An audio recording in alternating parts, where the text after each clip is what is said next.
Muy buenas tardes, estimados alumnos y alumnas de puntaje nacional en nuestras clases de química, de nuevo en módulo común. Ahora vamos a seguir con los ejercicios que quedamos pendientes en la clase pasada y vamos a ver un par más. Ya, sigamos con ejercicios. Quedó pendiente uno en la clase pasada, ¿se acuerdan de este?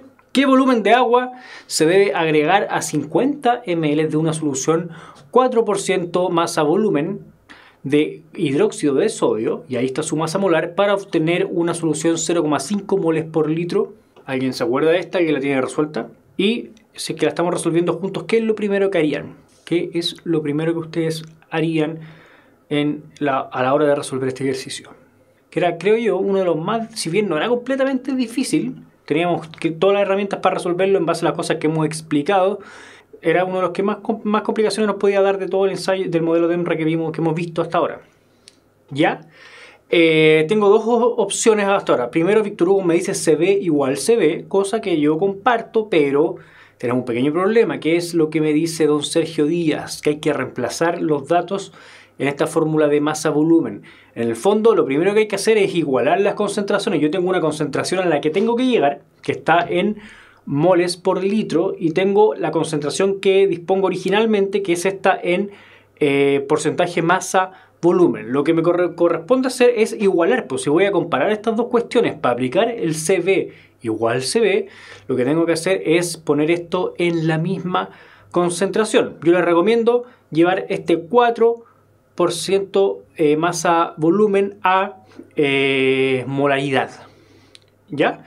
Una vez que tengamos molaridad, ahí recién hacemos la CB-CB y ahí quedamos todos despejados. Ahora, ¿cómo lo harían para llevar esto a molaridad? Pues yo tengo 4% masa-volumen. ¿Cuál sería su estrategia? ¿Ya? Estamos ya de acuerdo en el chat en que eso es lo que hay que hacer. Me parece bien.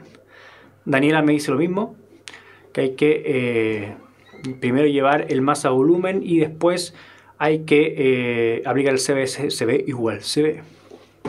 ¿Ya? Pero ¿cuál es la estrategia que vamos a ocupar para transformar este 4% masa-volumen a masa molar? Sacar moles, ya, perfecto. Yo les planteo hacer lo siguiente. Este 4% masa-volumen significa que yo tengo 4 gramos de hidróxido de sodio en 100 ml de solución, ¿ya? ¿Me entienden que en el fondo lo que estoy haciendo es aplicar simplemente la definición de masa-volumen? 4 gramos de hidróxido de sodio en 100 ml de solución. Hasta ahí no he hecho nada más que escribir esta concentración, pero ahora en gramos por los 100 ml, ¿ya? Que es lo mismo que me dice Consuelo ahí. Ahora, esa cuestión, 4 gramos por 100 ml no me sirve de nada, ¿cierto? No me sirve de nada porque yo tengo que llevar a moles por litros. Y ahí donde yo recomiendo siempre, y de hecho alguna vez hice una clase completa de análisis dimensional. Si es que tiene algún problema con el análisis dimensional, repáselo, pero en el fondo tiene que aplicar aquí con factores de conversión, que es lo mismo para poder transformar eso. Primero, por ejemplo, yo quiero transformar esos ml que están ahí a litros. No me sirven esos ml ahí. Así que para llevarlo a 1 litro voy a tener que multiplicar todo esto por 10, ¿cierto? 100 ml son 0,1 litro. Entonces lo que yo debería hacer en el fondo es poner 100 ml es igual partido por 0,1 litro, ¿ya? 100 ml partido por 0,1 litro. No sé si me siguen aquí. Lo que acabo de poner acá es un factor de conversión que su valor numérico es 1. No estoy alterando la concentración porque 100 ml y 0,1 litro numéricamente es lo mismo, ¿cierto? Pero ¿qué estoy haciendo? Estoy eliminando esta cuestión, ¿ya? Entonces ya voy en gramos por litro. Ahora tengo los gramos por litro, pero me conviene pasar a moles y ver cuántos moles tengo en esos 4 gramos, ¿ya? Entonces, ahora tendría que ver cuántos moles tengo en esos 4 gramos y si un mol pesa 40 gramos y yo tengo ahora 4 gramos, lo que voy a tener es 0,1 mol, ¿ya? Entonces, veamos de nuevo cómo aplicaríamos el factor de conversión. Ahora, lo que yo les recomiendo es poner estos 40 gramos por mol. Y aquí, mediante análisis dimensional, si se dan cuenta, lo único que hicimos fue eliminar los gramos y quedarnos con mol partido por litro. Y ahora nos corresponde resolver esto. ¿Qué valor da esto?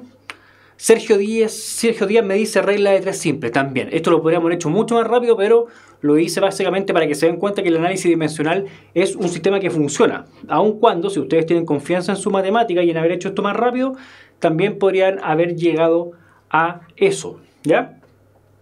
¿Cuál es el valor numérico de esto? 4, a mi ojo, partido por 0,1 es 40, ¿cierto? Si tuviera 4 partido por 0,1, 40, y 40 partido en 40, 1 molar.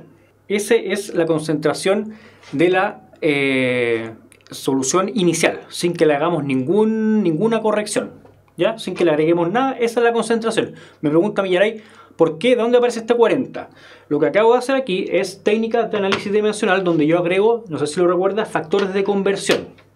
Los factores de conversión son estas fracciones que matemáticamente no me alteran la cantidad de materia o la concentración de la solución que yo tengo, ¿ya? Entonces yo en un comienzo, ahí a la izquierda, el primer factor que está ahí es simplemente la concentración, los 4% moles por partido volumen, es decir, 4 gramos en 100 ml. Es simplemente definir eso, pero para empezar a convertir las unidades hasta las que yo quiero llegar, tengo que aplicar estos factores de conversión.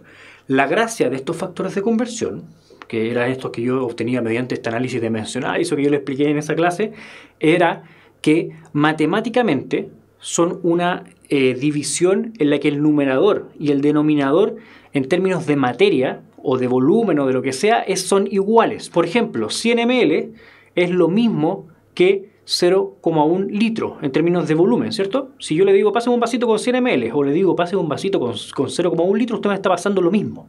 Entonces esto es un factor que en teoría no vale 1, ¿ya? Pero la gracia de esta cuestión es que me permite eliminar las unidades que yo no necesito. Por ejemplo, en este caso yo quiero deshacerme de los ml y quiero tener litro, ¿ya? Entonces, haciendo esto, yo tengo arriba el ml, allá lo tenía abajo, y esto desaparece y me queda el litro mágicamente, y además me orienta que tengo que dividir el 4 en 0,1. Si yo divido el 4 en 0,1, me va a quedar en gramos por litro, hasta aquí, ¿cierto? Todavía no aparece esto de acá. Me quedan gramos por litro. Ahora, ¿cuánto es 4 partido en 0,1? Es 40. Es el valor de 4 dividido en 0,1. 4 multiplicado por 0,1 da 0,4 y si lo divido me debería correrla como para el otro lado, así que me da 40. ¿Ya? Ahora, hasta ahí voy en gramos partido por litro. El tema es que tampoco me sirve. Tengo que hacer lo mismo, pero para llevar esto a mol. ¿Cómo lo hago?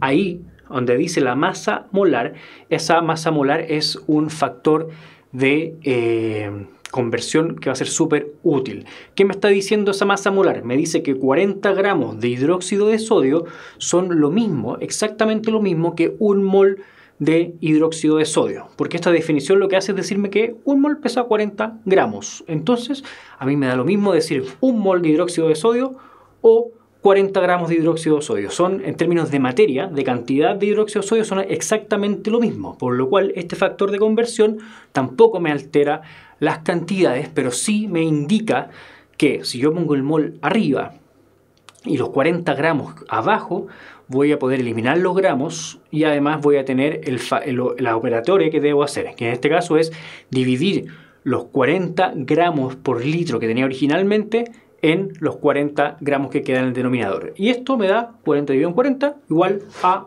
1 molar. ¿Por qué? Porque molar, recuerden que es lo mismo que mol por litro. ¿Ya? Esa es como llegamos a despejar en el fondo esta concentración. ¿Qué es lo que acabamos de hacer? Simplemente transformar esta cuestión a molaridad, ¿ya? Así que tenemos que es 1 molar. Ahora, recién podemos aplicar la famosísima CB igual CB. C1 por B1 igual a C2 igual a multiplicado por B2. 2. Ahí sí, ¿ya? La concentración original era 1 molar. Ya, la teníamos ahí, ningún problema. El volumen inicial son 50 ml. ¿Cuánto volumen de agua se debe agregar a los 50 ml que yo tengo? ¿Ya? 50 ml. La concentración 2 es la que nos estaban pidiendo acá. Para obtener una que sea 0,5 moles por litro, es decir, 0,5 molar. Y el volumen 2 es el que yo ando buscando. Esta es la incógnita que me da la respuesta.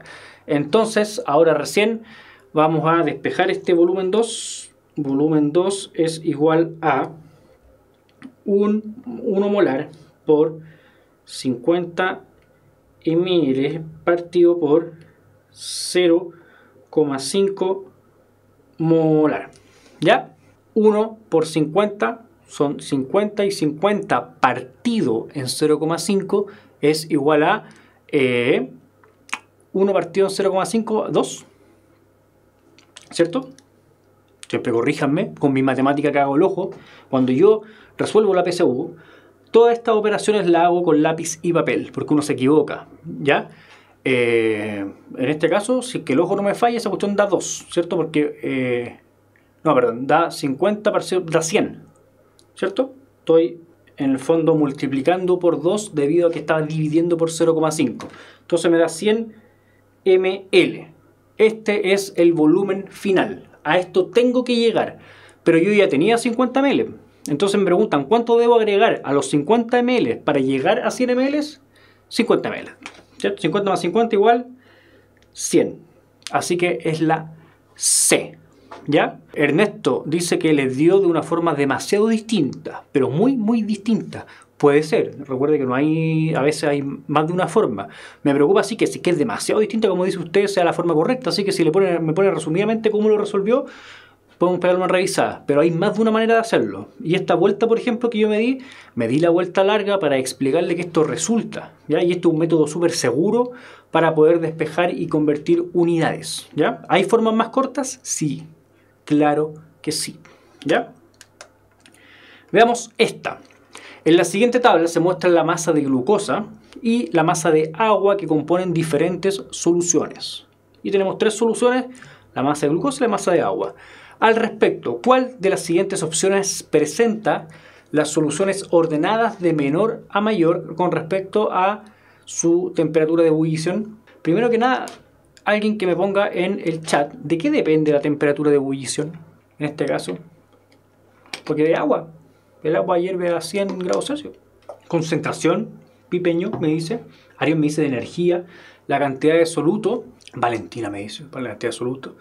Y Jeremías me dice la constante y la molaridad. Esto que me están diciendo, y de hecho Pipeño me acaba de decir de una propiedad coligativa. ¿Cómo se llama esa propiedad coligativa? Y que me digan, por favor, cómo se calcula. Mientras yo leo la manera en que Ernesto resolvió esto. Sacó la masa. Ya, lo que hizo Ernesto, pero Ernesto lo que hizo, si se da cuenta y lo analiza, fue exactamente lo mismo. Usted lo que hizo fue aplicar la CB igual CB de la misma forma, igual como nosotros lo hicimos. Lo que usted hizo fue reemplazar directamente en la concentración a la que tenía que llegar los valores que ya tenía. Simplemente ahorrando pasos matemáticos, pero en fundamento es lo mismo, por eso le dio. ¿Ya? Mientras Lucía, Jeremías, Consuelo me dicen aumento bulloscópico. ¿Ya? Moisés me dice punto de ebullición. En realidad es un aumento del punto de ebullición. ¿Ya? Y eso se llama aumento bulloscópico. Y como bien me dicen ahí, depende de una constante ebullioscópica, que nosotros definimos como KE, para que no se nos confunda, multiplicado por la molaridad de la solución y el factor de Van Hoft. ¿Ya? ¿Cuál es el factor de Van Hoft acá? Y todo esto es igual a la diferencia, es decir, la magnitud del aumento de temperatura. Mientras más grande sea ese valor, más alta va a ser la temperatura porque esto es un aumento. Y como bien me dice Pipeño, el factor de Van Hoft aquí es 1. Porque esta es una solución donde el soluto glucosa, un soluto que no se rompe al entrar en disolución, no es electrolito, ¿ya? Así que queda en 1. Como dice Matías, ahí no se disocia, ¿ya? Entonces, la constante bulloscópica, si es que el mismo solvente para todos no cambia, es igual. De lo único que depende el punto de ebullición es de la concentración molal, ¿ya? Y la concentración molal nosotros la vamos a despejar simplemente como la cantidad de moles partido por los gramos de solvente, que en este caso sería agua. Pero aquí yo les propongo que nos ahorremos un paso. Como la concentración de moles es, o sea, perdón, como la masa molar es la misma para los tres solutos, porque el soluto es igual, nos resulta hacer la comparación simplemente haciendo una división entre la masa de glucosa y la masa de agua. No sé si alguien se confunde con lo que estoy diciendo, pero normalmente desde un punto de vista estricto deberíamos poner moles partido por la masa de agua. Entonces, para eso tendríamos que multiplicar esta masa por la masa molar de la glucosa, pero en ese caso estaríamos multiplicando todos estos valores por el mismo factor. Así que no nos importa en nada no ocupar eso y hacer la proporción simplemente entre masa de glucosa y masa de agua. Por ejemplo, la primera sería 2 partido en 50, ¿ya? Que es lo mismo que decir, ¿cuánto es 2 partido por 50? Ahí no sé si mi matemática me ayuda, ¿ya? Al ojo no ando muy bien. ¿Cuánto es 2 partido por 50? Para ver si me ayudan, para no darme la lata de hacerla completa aquí. 0,04 me dice pan sin palta, ya, le creo. 2 partido en 5 es 0,4 y 2, sí, perfecto. ¿Cuánto es 12 partido en 200? 12 partido en 2 es 6. 12 partido en 20 es 0,6 y 12 partido en 200 es 0,06. ¿O no? Ayúdenme si es que me voy equivocando. Y 12,5 partido en 1000 es 1,25, 0,125 y 0,0. ¿Estoy bien ahí o no? Simplemente haciendo una división, si es que no me falla el ojo. Recuerden que esto ustedes tienen que hacerlo con lápiz y papel. ¿Ya? Lo que estoy aquí obteniendo es simplemente un valor que corresponde a la división entre la masa de glucosa y la masa de agua. Así que aquí hago la comparación. Mientras más grande sea este valor de concentración, mayor va a ser el punto de ebullición, porque mayor va a ser el cambio al que en el fondo se va a elevar este valor, ¿ya?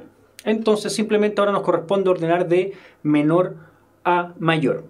Es 3, 1 y 2. ¿Están de acuerdo que es así? Alternativa D. 3, 1 y 2. ¿Ya? Me preguntaban arriba de qué depende la constante bulloscópica. La constante bulloscópica es un valor que tiene cada solvente. Ojo, en este caso la constante bulloscópica depende del agua. No depende de la glucosa, depende del agua. ¿Ya? Que es lo que me habían preguntado arriba. Sigamos con lo que viene. A 25 grados Celsius, dos soluciones acuosas de igual volumen, formadas por diferentes solutos, presentan la misma presión osmótica. Al respecto, es correcto afirmar que ambas soluciones tienen igual concentración molar, presentan diferente cantidad en mol de soluto, presentan la misma concentración en porcentaje masa-volumen. Me preguntaba Moisés qué es M y qué era P. M estoy seguro que era la molalidad y P puede que haya sido la manera errónea en la cual yo escribí con mi letra horrible la F de factor de Van Hoft, que en ese caso era 1, porque era una solución no electrolítica. Tenemos dos soluciones acuosas de igual volumen formadas por diferentes solutos, ¿ya? Mi pregunta es la siguiente. ¿De qué depende la presión osmótica? O mejor aún, sin mirar su apunte, ¿cuál es la fórmula para calcular la presión osmótica? Me pregunta Pipeño si la constante crioscópica, me imagino que es la KC que usted me pone ahí, depende del solvente también. Constante crioscópica y constante ebullioscópica dependen del solvente y no del soluto. Ojo, porque uno intuitivamente se iría a pensar en el soluto, porque estamos ocupando la molaridad del soluto, entonces uno como que automáticamente diría ya, la constante depende del soluto. Pero si voy a buscar en una tabla, debo buscar la constante del solvente. ¿Ya? Mientras me mandan aquí la lo que yo les había preguntado con respecto a de qué depende la presión osmótica. La presión osmótica depende de 4 factores. ¿Se acuerdan que yo había una fórmula que era súper útil? Que era el famosísimo pavo igual ratón. Perdónenme que les quede tanta tontera, pero es que eso es súper útil para acordarse de esta fórmula famosísima que es la fórmula de la ley de los gases ideales. Pavo igual ratón. ¿Ya? Entonces yo tengo que la presión multiplicada por el volumen de esta solución es igual a una R, que es una constante de los gases ideales, por la temperatura en grados Kelvin, multiplicado por la cantidad de moles. ¿Ya? Como a mí me interesa en este caso despejar la presión osmótica, voy a hacer el siguiente arreglo, que es poner el ratón y tirar esta P, perdón, el volumen, ahí sí, acá abajo. Entonces, ahora me plantean lo siguiente, a 25 grados Celsius, ambas soluciones, esto significa que mi temperatura en ambos casos va a ser igual. ¿Ya? Dos soluciones acuosas de igual volumen, significa esto también que el volumen es igual. Formados por diferentes solutos, presentan la misma presión osmótica. La constante que está aquí es simbolizada como la letra R, es constante, no cambia, así que también es igual. Y lo que me plantea este ejercicio es que nuestra presión osmótica, que está simbolizada aquí con la P, pero que nosotros perfectamente la podemos simbolizar con este signo pi, es igual, también es constante. Entonces, ¿qué es lo que cambia? Depende esto de la cantidad de moles, ¿ya?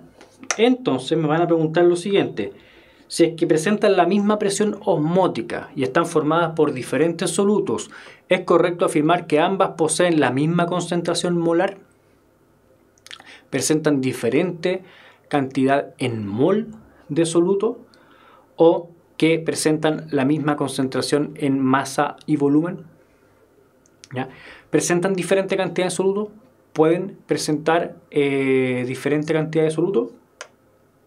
La respuesta es no. ¿Por qué? Porque si fuera distinta la cantidad de moles, el valor sería distinto. Lo que me están diciendo en el fondo es que el valor total de esto, el valor de la presión osmótica, es igual. Contiene la misma concentración molar. Si tienen la misma concentración, perdón, si tienen la misma cantidad de moles de soluto y además nosotros ya sabemos que tienen el mismo volumen, entonces van a tener sí o sí la misma concentración molar. ¿Ya? Ahora, ¿por qué razón puede que no presenten la misma concentración en porcentaje masa-volumen?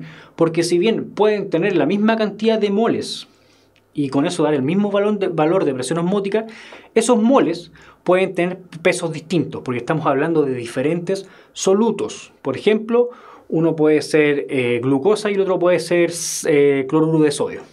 ¿Ya? Aun cuando yo los tengo los dos en 1 molar, por ejemplo, y el valor de esto me dé todo igual, ese 1 molar o ese 1 mol de glucosa nos va a pesar lo mismo en términos de masa que el mol de cloruro de sodio, por lo cual esta concentración de masa-volumen no es necesariamente igual. ¿Ya? Ojo con eso, ojo. Era buena esta pregunta, los tíos del DEMRE la achuntaron con esa pregunta porque evaluábamos hartos contenidos. Se sabe que en países en los cuales se registran periodos prolongados de nevazones, se agrega sal en las carreteras. ¿Cuál de las siguientes opciones corresponde a una explicación de esta acción? La sal favorece la evaporación del agua. Los sólidos tienen distintos puntos de congelación. La sal tiene una alta capacidad para congelarse.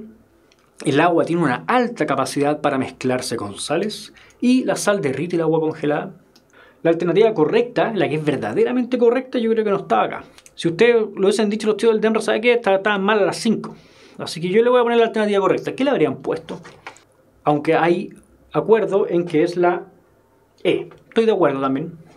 La E, en la sal derrite el agua congelada. Por eso le tiran sal a las pistas de aviones, a las carreteras, a la salida de los estacionamientos de las casas. Pero corríjanme la alternativa, porque esa alternativa es como de la básica, ¿cierto? Ahí está. Muchas gracias, señorita Consuelo. la sal disminuye la temperatura de congelación del agua. Recuerden que existe un fenómeno que se llama descenso crioscópico, que es lo mismo que el aumento bioscópico, pero para el otro lado, ¿ya? El agua normalmente a 0 grados Celsius se congela. Por eso, en países donde hace mucho frío, es normal que se nos forme una capa de hielo. Entonces, si yo le empiezo a tirar sal, esta cuestión ya no es agua, ahora es una solución de cloruro de sodio, que como toda solución tiene su descenso crioscópico, y esa magnitud de descenso va a corresponder a una constante crioscópica multiplicada por la molaridad de la solución, y eso también elevado multiplicado por el factor de Van Hoff. Por eso es útil como sal y no azúcar, por ejemplo, ¿ya? Así que es súper importante eso. Esa sería nuestra alternativa realmente correcta. La sal provoca el descenso crioscópico y con eso se corre el punto de congelación del agua. ¿Por qué no es la C?, me preguntan. Porque el agua, al decir que el agua tiene una alta capacidad para congelarse, en el fondo yo no estoy explicando por qué se ocupa la sal. Estoy evidenciando por qué tengo un problema, pero no se plantea por qué ocupamos esto como solución. La pregunta es por qué ocupamos la sal. ¿Cuál es el efecto de la sal en esta solución? Eso. Ahora, ¿ya? Les pedí por favor que me dijeran en el video de la semana pasada si es que necesitan ver algo. Me dijeron que no, nadie me pescó, así que yo tengo como un temita que quedó pendiente. Una clase que yo reconozco que fue más o menos nomás. Ya una clase malaza, que fue la clase donde vimos números cuánticos, ¿ya? Las definiciones de los números cuánticos eran súper claras y se basaban en los mismos principios que nosotros habíamos visto con respecto a la configuración electrónica. Cuando nosotros fuéramos armando esta configuración electrónica, vamos a ir secuencialmente poniendo todos los electrones que tengamos de acuerdo a un orden, ¿ya? No entran así como quieren dentro de este átomo. Primero teníamos que respetar el nivel, ir llenando de acuerdo a los niveles, que eran como estas capas de cebolla que eran en el fondo correspondientes a la distancia entre los electrones de ese nivel y el núcleo. Y para eso teníamos el primer número cuántico principal que nos indicaba el nivel, que correspondía a el número cuántico n, ¿ya? Y asumía valores desde 0 hasta que siguiéramos hasta el último nivel. Después de eso teníamos otro número cuántico que era el número cuántico secundario, también simbolizado con la letra L, que en el fondo se correspondía directamente con el tipo de orbital. Yo dentro de un nivel también tenía subniveles. Y la gracia de esos subniveles es que cada uno tenía un tipo específico de orbital. Entonces, si yo tenía anteriormente valores de n, que era el nivel, que iban de 0 a 4, la manera en la cual yo iba a despejar ahora los valores posibles para L eran desde 0 hasta un numerito menos que el n. ¿Ya? No sé si entienden. Si el n llega a 4, con el L vamos a llegar hasta 3 nomás. ¿Ya? Si es que el n llegaba a 3, con el L vamos a llegar a 2, pues siempre uno menos. Entonces, así, el valor de 0 lo vamos a tener correspondiéndose con S, 1 con un tipo de orbital P, 2 con un tipo de orbital D y 3 con un tipo de orbital F. El número cuántico magnético era el que nos daba ahora más información. Íbamos cada vez más de general a particular para ir despejando la identidad precisa de cada electrón. El N me decía en un comienzo el nivel. Dentro del nivel tengo un montón de electrones. El L me decía el subnivel y el tipo de orbital, dentro del cual también voy a tener un par de electrones. Ahora, el número cuántico magnético ya más específico a la orientación espacial de el orbital con respecto a los ejes X y Z. ¿Ya? Recuerden que hay algunos orbitales que son múltiples. Hay algunos subniveles que me aguantan más de un orbital. Si es que yo tenía un subnivel S, ¿ya? Que correspondía al número secundario 0, ese subnivel S en realidad me aguanta un puro orbital que es así. ¿Ya? Entonces no tengo nada que perderme con respecto al número cuántico, pero si yo ya tengo orbitales P, yo voy a tener 3 orbitales que van a estar todos puestos en posiciones distintas. Entonces, este número cuántico magnético me indica ahora ya, tú ya me dijiste con los dos primeros anteriores en qué nivel estoy y en qué tipo de orbital estoy, pero ahora yo necesito saber en cuál de los 3 orbitales P va a estar este electrón. ¿En cuál de los 3? ¿Ya? Y esto va desde menos L hasta L, incluyendo el 0. ¿Ya? En el caso de un subnivel P, donde el número cuántico secundario era 1, voy a tener ahora menos 1, 0 y 1, que en el fondo se corresponden con el orbital en el eje X y Z. ¿Ya? Ahora tengo despejada casi toda la información, porque yo puedo identificar con estos 3 números que he dicho hasta el orbital. Puedo decir, este electrón que andé buscando tú está en ese orbital de ahí, que es el PI. ¿Ya? Pero hay un problema, que en los orbitales aguanto 2 electrones. Así que todavía tengo 2 sospechosos que todavía no puedo decir quién fue el culpable aquí, cuál es el electrón que ando buscando. Y para eso tengo el spin, que es despejar la última incógnita, que es decir simplemente si es que en ese orbital es el que gira para un lado o el que gira para el otro. ¿Ya? Primero se llena el que gira con el sentido más un medio y luego llenamos el que gira con el sentido menos un medio. Y así recién vamos a tener despejado la identidad de nuestro electrón. ¿Ya? Por ejemplo, aquí tengo una tabla periódica. Y si hago la siguiente pregunta, y quiero que me ayuden a responderla. ¿Cuáles son los números cuánticos del tercer electrón del flúor? Ahí está el flúor. Me interesa su tercer electrón. ¿Cómo lo hacemos? ¿Qué es lo primero que tengo que hacer? Si se dan cuenta, nosotros tenemos el flúor, que es un átomo que en estado neutro tiene 9 electrones. ¿Ya? Su número atómico es 9, tiene 9 protones, y si está neutro va a tener también 9 electrones. ¿Ya? Cada uno de esos electrones va a tener su propia dirección o sus propias coordenadas, que en el fondo son sus números cuánticos. Para muchos de esos electrones, los números cuánticos van a ser súper parecidos, porque van a estar en el mismo nivel, pueden estar hasta en el mismo orbital, pero no van a ser iguales los 4, jamás, porque los 4 números corresponden a un solo electrón. ¿Ya? Lo que me dijo Javiera fue que ella hizo la configuración electrónica. La configuración electrónica era, ¿se acuerdan de esto? 1s2, 2s2, 2p6, después pasamos a 3s2, y yo voy a seguir un orden así con flechitas. Miren lo feo que me quedó porque no tengo el lápiz. ¿Ya? Los primeros... los 9 electrones del flúor están aquí, ¿cierto? Hasta aquí, hasta el 2p2 yo tengo 10, o sea que con esto ya voy a estar sobrado. No me voy a pasar nunca al tercer nivel, ¿ya? ¿Qué es lo que hago? Lo primero es ir llenando estos de acá. Primero lleno el primer nivel. Entonces los 2 primeros electrones van a estar en el 1s. Y el electrón, el primero que va a entrar, el tercero, que es el que yo ando buscando, el que me preguntan aquí, perdónenme la vuelta que me estoy dando. El tercer electrón que yo voy a llenar va a ser el primero en entrar en el segundo nivel. ¿Ya? Entonces va a tener lo que me decían aquí, que era el 2... aquí, ahí me lo dijeron. 2S1. Entonces el N de ese electrón va a ser sí o sí 2, porque entra en el segundo nivel, sí o sí. ¿Cierto?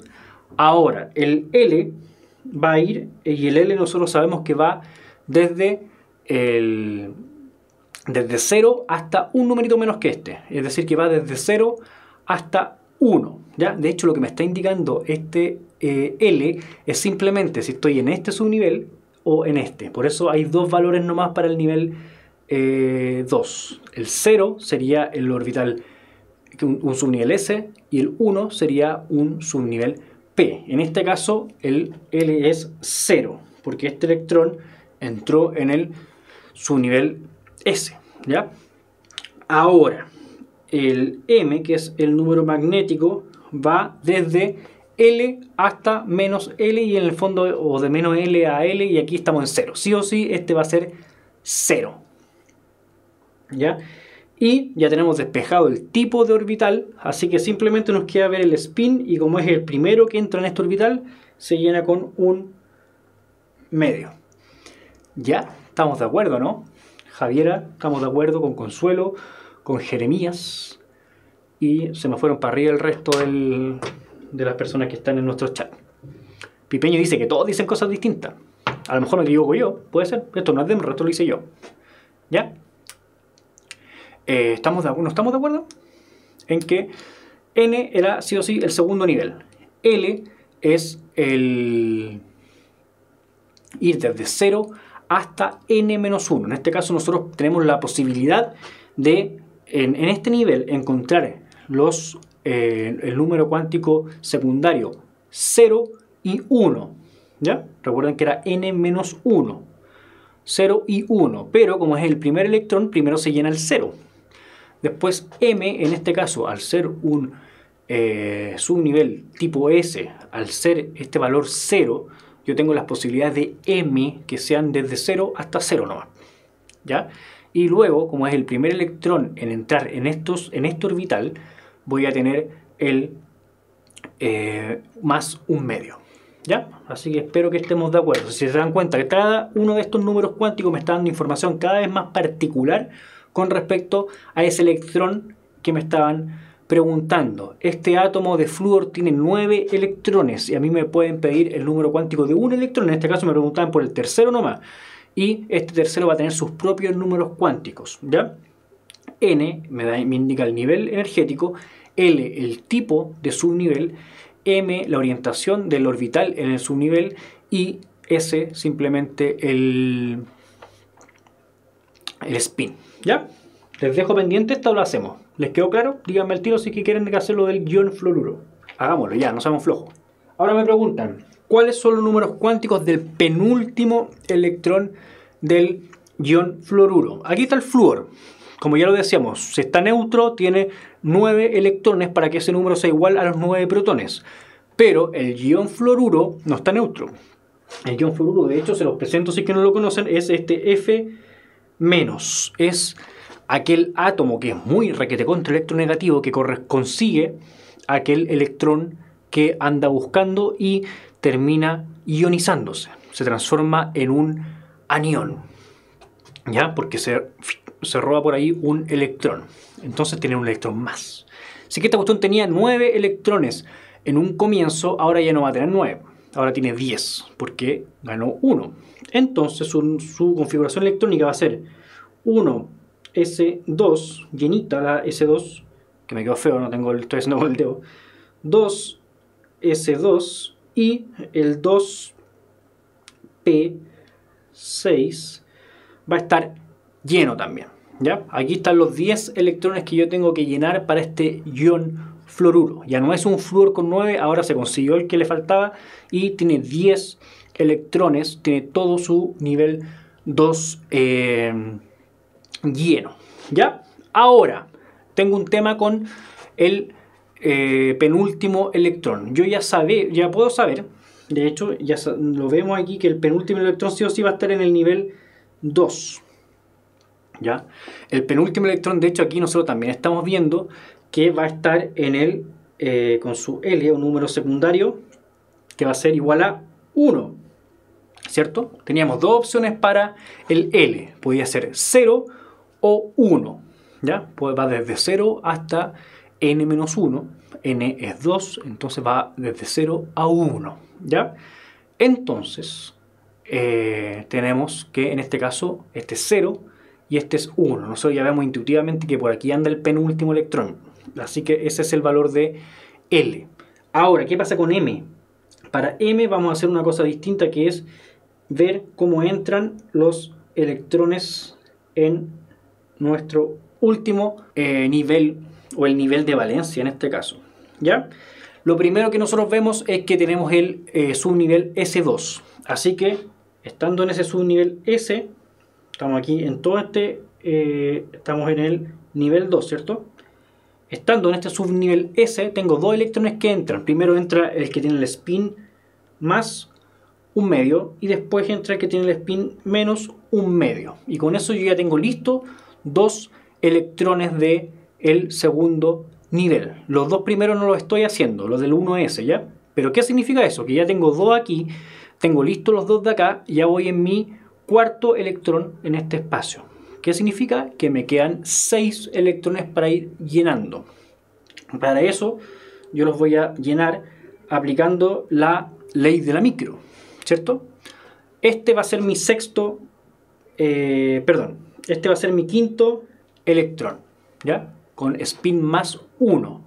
Tenía 1, 2, 3, 4, este es el quinto.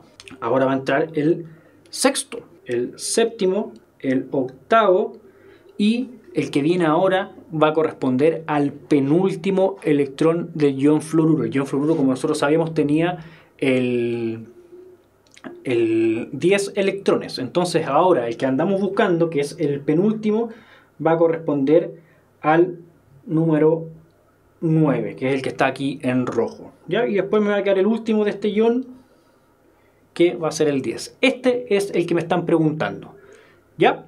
Entonces, ¿qué pasó? Yo tengo estos subniveles que son, todos estos orbitales que son del subnivel P, ¿ya?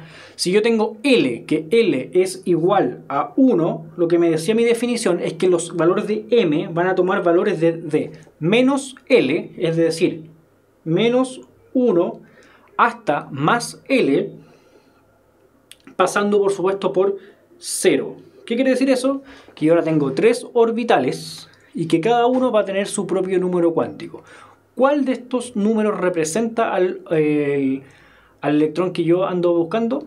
Es este de aquí, que vendría siendo el 0. Entonces M es igual a 0. Ahora, me falta solamente el spin, que corresponde a si es que llegó primero o llegó segundo al orbital, ¿ya? En este caso, este que está en rojito aquí fue el segundo, es el que llegó segundo a este asiento compartido de la micro. Se tuvo que sentar obligadamente con este que ya estaba acá, así que su valor es menos un medio, ¿ya? Así que este es nuestro... estos son los números cuánticos para este penúltimo electrón del ion fluoruro, ¿ya? Me doy la lata de explicar esto porque siento, o me quedé con la idea, me acuerdo que fue la segunda clase que hicimos, que esta clase no fue buena. Ya podríamos haber explicado esto mejor y espero que lo hayamos hecho ahora. Perdónenme la vuelta que me di. Sigamos con algunos ejercicios. El número cuántico M describe la distancia promedio entre el electrón y el núcleo, la forma geométrica del subnivel de energía, el giro del electrón sobre su propio eje, la orientación del orbital en el espacio o el nivel energético del orbital atómico. Fácil, pues, ahora que lo acabamos de hacer. Pan sin palta me dice que fue la D. Pipeño lo mismo, Ernesto la D. Efectivamente.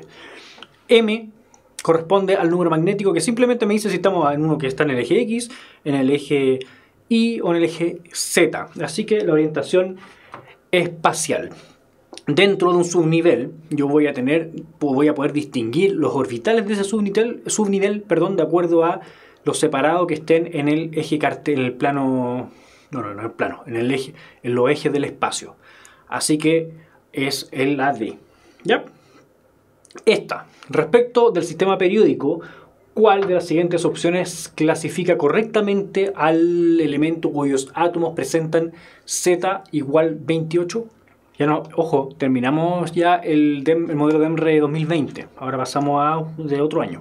Preguntas que no habíamos resuelto. Y estamos en una zona que no habíamos visitado demasiado, que son ya átomos un poquito más grandes. ¿Les sirve esto? ¿Les sirve, no?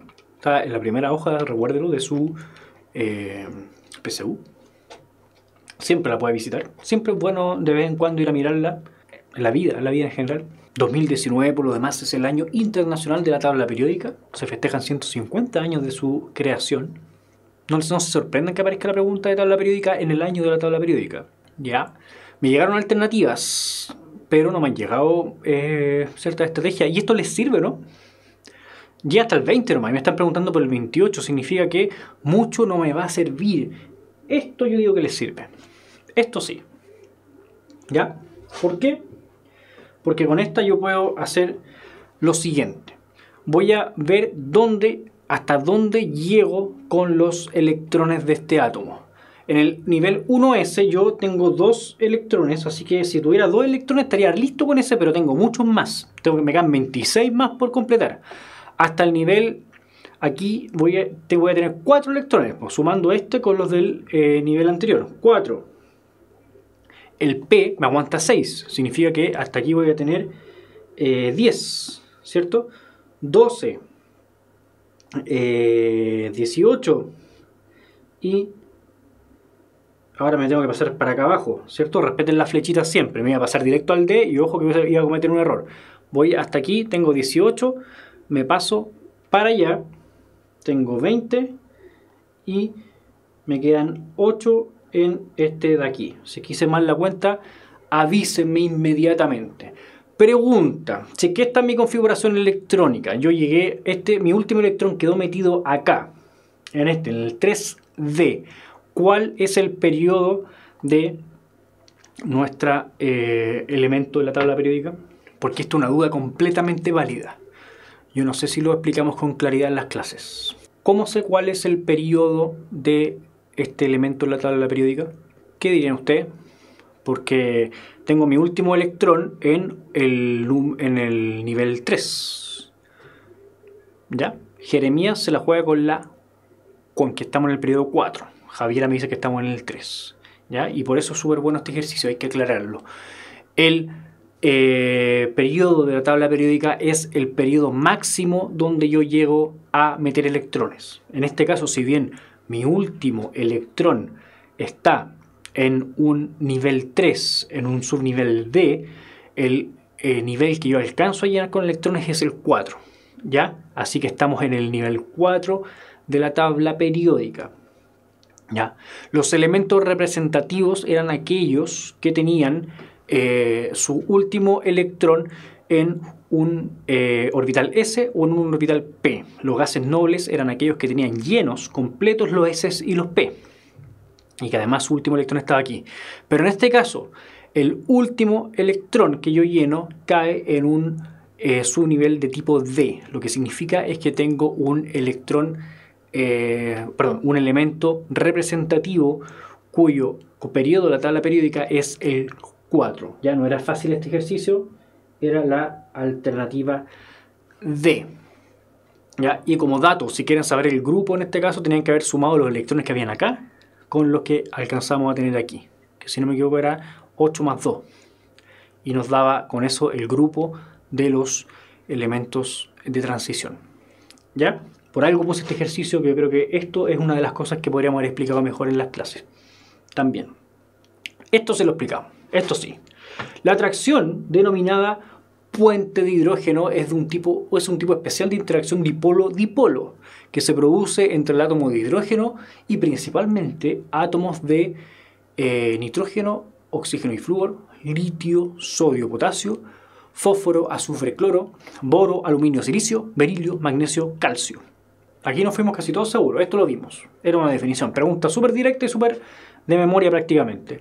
Cuando ustedes vean un átomo de hidrógeno que ande cerquita del nitrógeno, el oxígeno y el flúor, ahí hay un posible puente de hidrógeno y pasa precisamente por la electronegatividad y por los pares no compartidos que tiene estos elementos, ¿ya?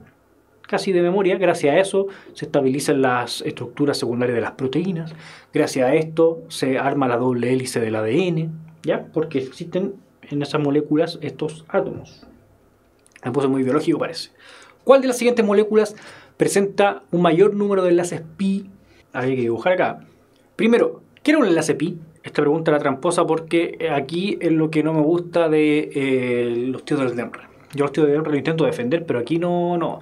Cuando nos obligan a aprendernos algunas moléculas básicamente de memoria, ¿ya? Porque en base a los principios yo no sé si uno puede despejar la manera de dibujar el ozono si es que no se lo sabe de memoria. No es tan fácil. La respuesta era benceno. Los enlaces pi son aquellos que forman los enlaces múltiples. Un enlace múltiple, por ejemplo, un enlace doble, va a tener un enlace sigma, que es el que forma el primer enlace, pero el segundo ya va a ser un enlace pi. Entonces es más o menos fácil de entender que si es que hay más enlaces dobles o más enlaces múltiples, voy a tener mayor cantidad de enlaces pi. Aquí está el benceno. El benceno tiene 3 enlaces dobles. ¿Ya? Yo podría decir, son 6 enlaces pi. No, de esos 3 enlaces dobles, el primer enlace es enlace sigma, es un enlace normal. Y el segundo, que está aquí en rojo, es un enlace pi. El ozono, molécula que hay que más o menos sabérsela de memoria. No están completamente felices desde un punto de vista electrónico esos oxígenos. ¿ya? Y no hay manera de juntar 3 oxígenos y que queden satisfechos con su octeto sin que nadie se ionice, no. Esta cuestión es una molécula anormal. El agua no tiene ningún enlace pi porque no tiene ningún enlace múltiple. El dióxido de carbono tiene 2, ¿ya? El primero es cada enlace doble, el primero sigma, normal, y el segundo no es un enlace pi. Y el ácido nítrico tenía solamente 1, ¿ya? Así que eso es. Cuando el nombre IUPAC de un compuesto orgánico termina en al, es indicativo de ácido, cetona, aldehído, alcohol, éter. Esta es la pregunta para el que estudió el día antes de la PSU algo así como y no estudió nada más, para que suba un par de puntitos. Aquí yo espero que lleguen la... Es la C de aldehído. Ahí estamos casi todos de acuerdo, ¿ya? El ácido va a ser el ácido carboxílico, principalmente va a ser un ácido, lo que sea, oico. La cetona va a ser lo que sea, ona. El aldehído va a ser lo que sea, por ejemplo, si un propano, si son 3 carbonos, va a ser un propanal, ¿ya? Y ahí sí estamos bien con la terminación al. El alcohol termina en ol y el éter tiene una nomenclatura que casi siempre termina en etil y de éter. Así que esa no era. La fórmula empírica de un compuesto orgánico es C3H7. Si su masa molar es de 86 gramos mol, entonces corresponde a propano, ciclopropano, 2-metilbutano, 2-metilpropano y 2,2 dimetilbutano. Me pregunta Moisés si un tercero sería pi. Sí, un tercer enlace pi, un tercer enlace también es pi. Por eso yo me doy esa vuelta innecesaria a lo mejor de explicarlo como enlaces múltiples. Porque si yo tengo un enlace triple, el primero que se forma, este de aquí, va a ser sigma. Ese ya es un enlace normal, sigma, igual que todos los enlaces simples. Pero los dos que quedan van a ser ambos, cada uno, un enlace pi. ¿Ya? Me pregunta Pipeño, ¿qué pasa con los electrones de valencia de un enlace de transición? Buena pregunta. Si no me equivoco, si es que no me falla mi intuición, van a seguir siendo los electrones de valencia aquellos del último subnivel que queda incompleto. ¿Ya? Los electrones de valencia son aquellos de lo que todavía no se completa. Por ejemplo, en el caso que habíamos visto que yo me pasaba a un periodo de más abajo, pero el que quedaba incompleto estaba más arriba, serían esos los electrones de valencia. Son esos los que están pidiendo compañeros para llenar los orbitales. ¿Ya? Estamos más complicados con esto, con esta pregunta, con esta. Y no era tan difícil. ¿Por qué? Me dan la fórmula empírica y me dan la masa molar de este compuesto. La fórmula empírica, como ya lo sabíamos nosotros, simplemente me dice la relación entre los átomos de cada elemento. Me dicen en este caso, por cada 3 átomos de carbono hay 7 átomos de hidrógeno. ¿Significa eso que esta molécula tiene 3 átomos de carbono? No. Y tampoco tiene 7 átomos de hidrógeno. Lo que me dice es que esta es la relación entre ellos. Por ejemplo, yo podría tener 4 átomos de carbono y en ese caso tendría que tener 28 de hidrógeno. Porque esa es la relación entre ellos. Se cumpliría la proporción. ¿Ya? Dicho eso, me dan la masa molar. Si yo planteo esta proporción así como está, de 3 a 7, tengo que hacer la suma para ver cuánto pesa esta cuestión así como está. ¿Ya? Así como está, tengo 12, que es la masa del carbono, multiplicado por 3, me da 36, más los 7 del hidrógeno son 43, si no me falla la matemática. ¿Ya? Esta cuestión, así como está informada, pesa 43 gramos mol. Así que esa fuera la relación real. Yo sé que esta es la proporción, pero yo sé que no necesariamente es 3 y 7 específicamente. ¿Ya? Ahora, esto pesa 43 y me dicen que la masa molar no es 43. La masa molar es 86. Entonces, si es que la masa en el fondo molar es el doble de lo que me habían informado en esta fórmula empírica, significa que la fórmula molecular de esto es también el doble. Esta cuestión tiene 6 átomos de carbono y 14 de hidrógeno. ¿Ya? Se sigue respetando la proporción de que estos dos están de 3 a 7. Están en la misma proporción que me había informado la fórmula empírica, por lo cual se respeta. Y de hecho para eso sirve la fórmula empírica, para respetar esta proporción. Muchas veces en un análisis químico lo que uno obtiene es eso. no obtenemos la fórmula molecular real, ¿ya? Pero con la masa molar sí podemos hacer este despeje. Y esta cuestión sí pesa 86. ¿Ya? Y ahora viene algo pero súper fácil, porque a lo mejor están poniéndose a contar hidrógeno ahí y la pregunta es más sencilla. ¿Cuál de estas moléculas tiene 6 carbonos? Porque yo, si no me falla la vista tampoco, veo una sola con 6 carbonos. El propano tiene 3. El ciclopropano también tiene 3. El 2-metilbutano tiene 5, ¿cierto? El butano tiene 4 y tiene una ramificación, ahí están los 5. El 2,2-dimetilpropano también tiene 5. El propano son 3 y el 2,2 son 2 ramificaciones, tengo 5. Y la E, ahí está la alternativa. Metilbutano, butano 4 y 2,2-dimetil, ahí tengo los 6 carbonos, ¿ya? Ni siquiera me tengo que dar la necesidad de contar los hidrógenos, deberían dar, pero solamente despejando la cantidad de carbonos que hay ahí. Ya, la última. La ecuación representada por esta fórmula corresponde a una reacción de adición, sustitución, eliminación, condensación o isomerización. Mariña me dijo que le explicara de nuevo lo anterior. Voy a volver, denme un segundo, mientras ustedes responden esto. Tenemos dos datos aquí, que son la fórmula empírica y la masa molar. La masa molar por sí sola no nos va a dar la naturaleza de esta molécula. Y la fórmula empírica por sí sola tampoco nos explica la naturaleza de esta molécula. Yo con la fórmula empírica no puedo despejar la estructura de la molécula. Lo único que me dice la fórmula empírica es que si es que yo tengo 3 átomos de carbono, voy a tener 7 átomos de hidrógeno, que es básicamente una proporción.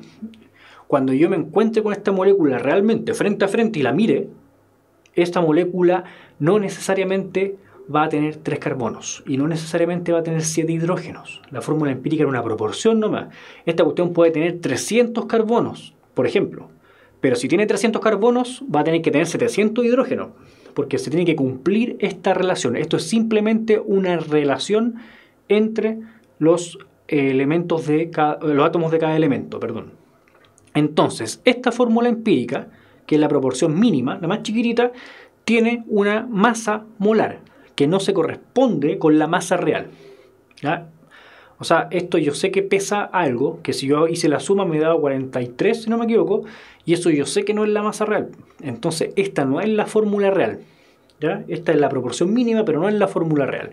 Y lo que hacemos para poder darnos cuenta de la fórmula real es ver cuántas veces nos cabe el peso de la fórmula empírica dentro del peso real de la masa de este compuesto. Y en este caso nos cabe 2 veces. Significa que en la fórmula real vamos a respetar esta proporción de la fórmula empírica. Tenemos que respetarla, pero vamos a multiplicar todo, absolutamente todo, por la cantidad de veces que me cabía el peso de la fórmula empírica en el peso de la molécula real, ¿ya? Y en este caso, si eran 43 y 86, me cabe 2 veces. La fórmula real de esta molécula es esto mismo, pero por 2. C6H14. Y lo que hago en la alternativa, en este caso, que está más o menos fácil, es buscar simplemente una de estas moléculas que tenga 6 carbonos. Hay una sola que tiene 6 carbonos. Si fueran isómeros y todos tuvieran 6 carbonos, tendría que... si fueran todas moléculas que tuvieran 6 carbonos y la diferencia fuera los hidrógenos, tendría que ponerme a dibujar, ¿ya? Bueno, esta. ¿Qué pasó con esta molécula? ¿Dónde se fueron los átomos o de dónde aparecieron? De ningún lado, o de ahí mismo, en realidad, perdóname que la vuelta. No desaparecieron átomos, no hubo ningún reactante adicional, no hubo ningún producto que se haya generado. Lo único que existió aquí fue un reacomodo de los enlaces de estas mismas moléculas. Ya no se pierde nada, como dice don Ernesto, y hay un triple enlace. La diferencia es que ese triple enlace estaba entre el carbono 1 y 2 y ahora está entre el 2 y el 3.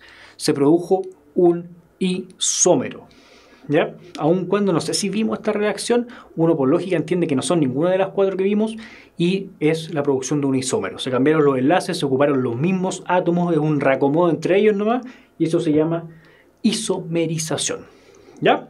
Les dejo planteado este ejercicio y nos vemos la próxima semana. La próxima semana vamos a ver preguntas de módulo lectivo, pero vamos a terminar este de aquí y uno que otro más quizás, ¿ya? Así que para que le den una vuelta. Me pregunta Moisés con la otra alternativa. La adición era en el caso que yo hubiese ingresado átomos de otra sustancia, hubiese necesitado un segundo reactante para ingresar átomos de ese reactante a esta molécula. Por ejemplo, hubiese sacado un doble enlace, uno de estos enlaces múltiples de aquí, y le meto dos átomos más.